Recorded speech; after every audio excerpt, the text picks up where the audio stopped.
नमस्कार, माझे नाव दीक्षा रवींद्र परमारे, सहकार्याचे नाव दिव्या रवींद्र गोयल. आम्ही इयत्ता 10वीच्या विद्यार्थिनी सरस्वती माध्यमिक विद्यालय कोटसाई शाळेतून आलेलो आहोत. आमच्या प्रकल्पाचे नाव पावसाच्या पाण्याचा योग्य वापर कसा होईल हे सांगत आहे.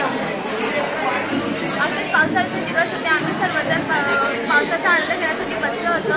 पावसाचे निरीक्षण करता करता आमच्या असे लक्षात आले की हा पाणी आकाशातून समुद्रात पडतो, नदीतून नाळ्यात आणि समुद्रात वाहत जातो. त्यामुळे या पावसाचा काहीच वापर होत नाही. मग आम्ही असा विचार केला की या पाण्याचा काय उपयोग करता येईल. या संकल्पनेतूनच आम्ही हा प्रकल्प तयार केला. आता जे पावसाचे पाणी पडते ते टेरेसवरती साठवले जाते आणि त्या टेरेसला पाईपाचे कनेक्शन दिलेले आहे. जे पाणी साठवले त्या वरच्या पाण्याचा दाब खालच्या पाण्यावरती पडतो, त्यामुळे ते पाणी गतिमान होते व गतिमान झालेले पाणी टर्बाईनवर सोडले जाते. गतिमान पाणी टर्बाईनवर सोडल्यामुळे टर्बाईन फिरते व त्यामुळे टर्बाईनला सोडलेले जनित्र देखील फिरू लागते.